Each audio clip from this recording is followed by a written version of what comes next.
میں مولانا مرحوم کے ساتھ مجھے یاد ہے اللہ تعالیٰ نے جنت الفردوس میں جگہ عطا فرمائے، آیتیں جب سامنے آتی ہیں نا یا کوئی دین کا مسئلہ آتا ہے تو ساتھ استاد جی کا ذکر کرنا فرض ہو جاتا ہے۔ فرض اس لیے ہو جاتا ہے کہ جس آدمی نے آپ پر احسان کیا ہو نا،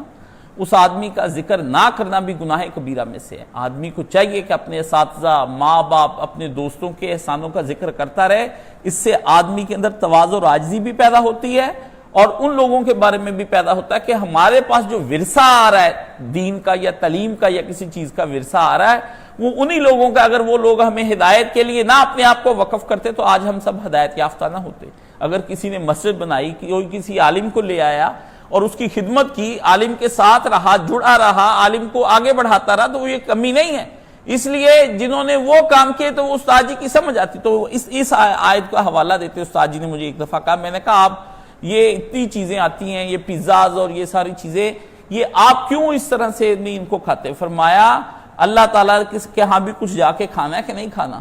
ساری نعمتیں ادھر اٹھا رکھی ہیں میں اس لیے بعض نعمتیں نہیں دنیا کی، حالانکہ حلال چیزیں ہیں، تو میں نے کہا یہ آپ کیوں نہیں کھاتے؟ کہتے ادھر بھی کچھ کھانا ہے کہ نہیں کھانا؟ اللہ نے کافروں کی سزا یہی بیان کی ہے کہ ان کو آگ کا عذاب جب دیا جائے گا اور ان سے کہا جائے گا اب ہم تمہیں کون سی نعمت دیں؟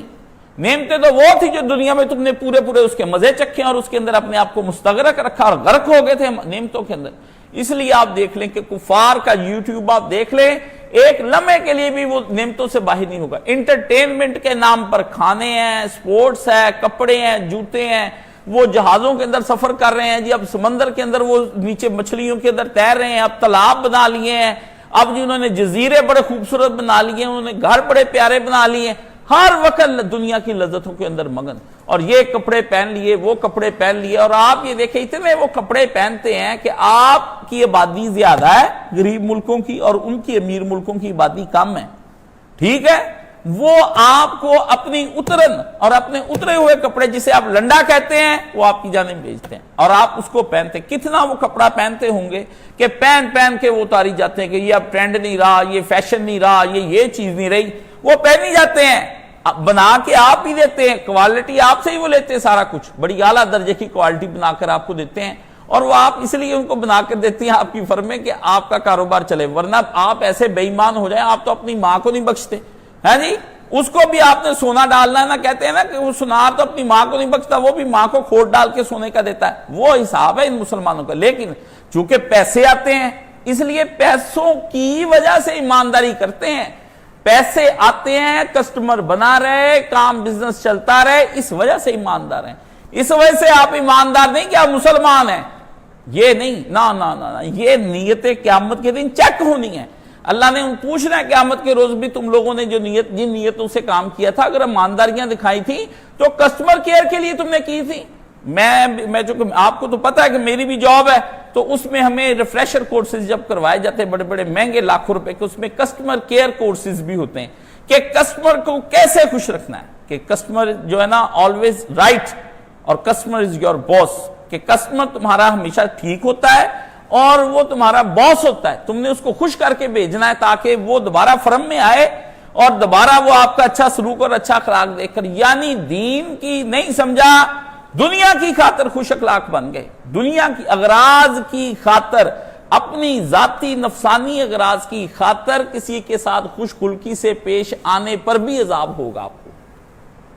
اس پر بھی عذاب ہوگا۔ کب تم نے اللہ کو راضی کرنے کے لیے یہ کہا ہے؟ اللہ کا حکم سمجھ کر کسی کے ساتھ حسن سلوک کرنا، وہ آپ کا مانا جائے گا، یہ جا کر کہہ کہ نہیں جی یہ چوئی صاحب ہیں، میاں صاحب ہیں، حاجی صاحب ہیں، ملک صاحب ہیں، راجہ صاحب ہیں، جی انہوں نے اپنی عزت کے لیے یہ اچھا بولا، اگر میں نہ بولا تو یہ کیا کہے گا؟ نہیں، آپ یہ کہیں کہ یہ باہر جا کے یہ تاثر لے کہ میں اللہ کا بندہ ہوں اور نبی علیہ الصلوۃ والسلام کا امتی ہوں، میں جتنا بھی مزاج ہوں میں نے اپنے نفس پہ کنٹرول کرنے کے بعد حکم الہی کے مطابق میں نے ان کے ساتھ حسن سلوک کیا، اس پر اجر ہونا ہے۔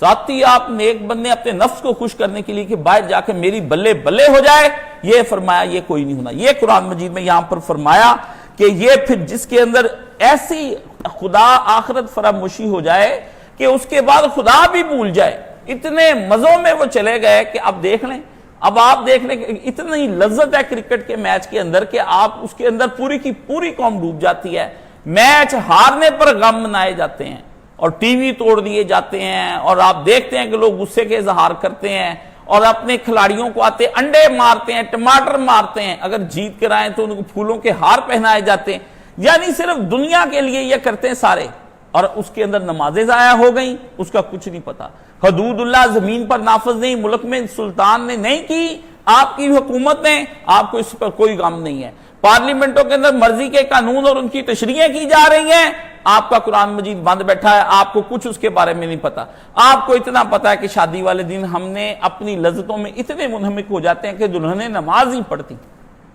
کیوں نہیں پڑھتی وہ نماز؟ دولہا نماز کیوں نہیں پڑھتا؟ کیونکہ وہ تیار ہو کے آیا ہے، وہ تیار ہو کے آیا، لاکھ 1.5 لاکھ 2 لاکھ اس نے خرچ کیے ہیں، 50,000 اس نے اپنے منہ پہ خرچ کیے ہیں، دھوئے گا تو تباہی آ جائے گی ساری کی ساری۔ یہ تو پھر وہ تو کہے گا یہ تو مجھے کو پسند ہی نہیں کرے گا، تصویریں اچھی نہیں آئیں گی، لوگ مجھے کیا کہیں گے۔ یعنی ہماری شادیوں کے اندر بھی دین جو بے دینی کے اندر تبدیل ہو جاتا ہے اور ساری کی ساری بربادی ہو جاتی ہے۔ کیا ہے یہ؟ شادیوں کے اندر کون ہے جو آپ کو اس وقت اذان کے بارے میں کہے؟ وہی لوگ ہوتے ہیں اذان نماز کے لیے جانے والے ہوتے ہیں، اور وہی لوگ ہوتے ہیں کہ وہاں پر بیٹھے ہوئے ہوتے ہیں۔ کہ وہ مسلمان نہیں؟ آپ کے ہاں جو شادیاں ہوتی ہیں وہ مسلمانوں کی شادیاں نہیں ہوتی؟ ابھی 10 منٹ مولوی صاحب جو پہلے نکاح کرتے ہیں اس پہ کوئی بندہ متوجہ نہیں ہوتا، اور جب کھانا ہوتا ہے ٹوٹ پڑتے ہیں، اور اس میں اتنا انہماک ہوتا ہے، پلیٹیں گر جاتی ہیں آپس میں اور برا حال ہو جاتا ہے۔ یہ دنیا کی لذتیں جن کے اندر ہم گم ہیں اور ہمیں کچھ نہیں پتا چلتا۔ لوگ پھر ہم سے مسئلے پوچھتے ہیں، جی میں 2 نمازیں اکٹھی کر لوں، ہیں تقدیمی تاخیری، اسے کہو شادی چھوٹی کر۔ 2 نمازیں، مسئلہ اپنی جگہ ٹھیک ہے جمع بین الصلاتین، پر مسئلے کو اپنی نفسانی خواہش کے تحت چلانا یہ غلط ہے، یہ ٹھیک نہیں ہے، یہ کسی صورت میں بھی صحیح نہیں ہو سکتا کہ آپ مسئلے کو اپنی نفسانی خواہش کے مطابق چلاتے ہیں۔ کیوں فرصت نہیں؟ کون سا ایسا کام تم کر رہے جس کی وجہ سے تمہیں نماز کو جو ہے جمع کرنا پڑ رہا ہے؟ بلا شبہ یہ مسئلہ غلط نہیں ہے کہ بغیر عذر کے، بغیر مطر کے، بغیر بارش کے، بغیر خوف کے، بغیر کسی وجہ کے نبی علیہ السلام نے اکٹھی کی ہیں، یہ میں مانتا ہوں، لیکن ان سے پوچھیں جا کر، بھلے ہمارے شیعہ بھائی کیوں نہ ہو، یہ اکٹھی کتنی بار کی ہیں رسول اللہ نے یہ بتائیں، اور جدی جدی کتنی پڑھی یہ بتائیں۔ ورنہ مولوی محمد حسین ڈکو صاحب جو ہیں انہوں نے اپنی جب لکھی ہے قوانین جعفریہ، اپنا عملیہ رسالہ جو تیار کیا جس کے اوپر توضیح المسائل وضاحت کرتے ہیں، اپنے وہاں یہی لکھا ہے کہ جمع کر لے ٹھیک ہے، لیکن افضل یہی ہے کہ وہ بندہ جو ہے وہ گھر جا کے اپنی لگ پڑے۔ مجھے یاد ہے وہ یہاں پر آئے ہوئے تھے ایک مجلس میں، میں بھی اس کے اندر شریک تھا، تو میں نے ان سے کہا آج میں نے آپ کے مسلک پر عمل کرتے ہوئے جمع بین الصلاتین کر لی۔ روزہ تھا رکھا ہوا، روزہ رکھنے کے بعد ہم مغرب پڑھی تو انہوں نے ان کی وہاں جماعت ہوئی، تو وہ انہوں نے اپنی نماز کئی دیر سے آئے، الگ ہوئی، تو وہ مجھے کہنے لگے، میں نے کہا یہ کی جپھی ڈالی جاتے وقت مجھے کہنے لگے آپ نے جمع بین الصلاتین کر لی ہے، میں نے مغرب یہاں پڑھ لی سرگودا جا کے، اب عشاء میں وہاں پہ پڑھوں گا۔ یعنی وہ لوگوں کے درمیان میں تھے کہ آپ نے میرے مسلک پر عمل کر کے دکھا دیا، میں آپ پہ کر کے دکھا دیتا ہوں۔ لذتوں کے اندر مستغرق ہو کر کے، اس کے اندر غرق ہو کے، اس کے اندر انہماک اور مصروفیت کی بنا پر نمازیں جمع کرتے پھرنا، یہ کوئی طریقہ کار نہیں ہے زندگی کا۔ زندگی کے اندر اپنے وقتوں کو، کام کو روک کر خدا کو یاد کرنا ہے، کام کو روک کر، کام کو کہیں کہ اللہ کی آواز آ رہی ہے، نہ کہ اللہ کو کہیں کہ مجھے کام کی آواز آ رہی ہے۔ اس کے اندر اللہ پاک نے فرمایا ان سے کہو کہ تم نے دنیا کی لذتوں کے اندر خوب مزے کیے اور تم دنیا وہاں سے حاصل کر چکے، اور اکیلی حاصل نہیں کی، وَاسْتَمْتَعْتُمْ، تم نے تو غرق ہی ہو گئے تھے اس کے اندر، اتنا مزہ کیا، اتنا انجوائمنٹ کی کہ تمہیں یاد ہی کچھ نہ رہا، نہ حساب رہا یاد، نہ کتاب رہا یاد، نہ تمہیں قبر یاد رہی، نہ تمہیں کوئی اور، بالکل تم اس کے اندر غرق ہو گئے تھے۔ فَالْيَوْمَ، آج کا دن آ گیا، تُجْزَوْنَ عَذَابَ الْہُونِ، آج تمہیں ہم ایک ذلت کا عذاب دیں گے، آج تمہیں ہم ایک ذلت کے عذاب دیں گے۔ کیوں؟ اس عذاب کی وجہ کہ بما کنتم تستکبرون فی الارض بغیر الحق وبما کنتم تفسقون، فرمایا اس لیے کہ دنیا کی لذتیں تم نے کرنے کے بعد اتنا ان کے اوپر جھکے، مادی لذتوں کے اوپر اتنا اس کے اندر کھا پی کے نشے کے اندر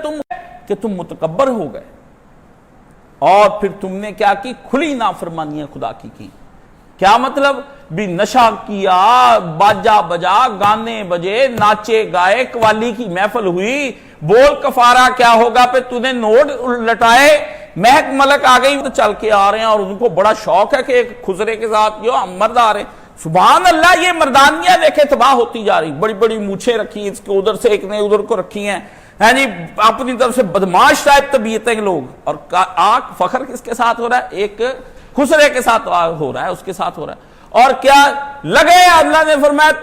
تم نے پھر خوب فسق کیا، نافرمانیاں کی، اس کے اوپر پیسے پہ پیسہ لوٹا دیا تم نے اس کے اوپر، اور کھڑے کھڑے 8 لاکھ روپیہ وہاں پر، 15 لاکھ تو ایک نے کیا،